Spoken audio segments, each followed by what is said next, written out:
welcome back to my channel, The Crafting Chemist.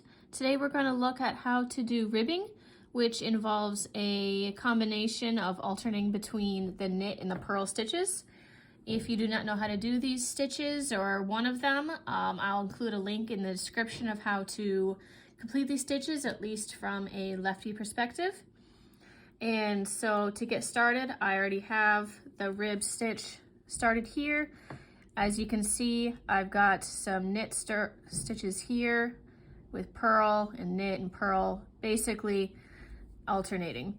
So for this demonstration, I'm going to be alternating 2 knit, 2 purl, 2 knit, and which as this implies, as I stated, I'm going to start with my 2 knit stitches here, switch over to my 2 purl stitches,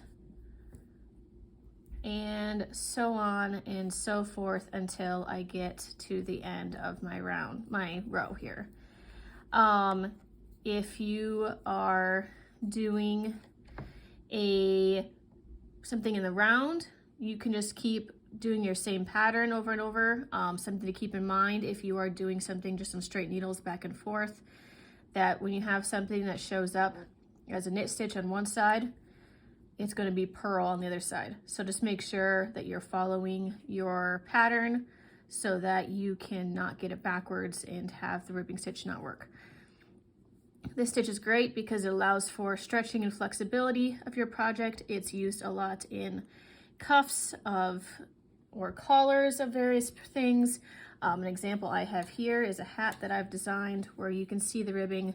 It allows for this stretchability to be able to get up and around someone's head, but then also it comes back together to keep it staying in place.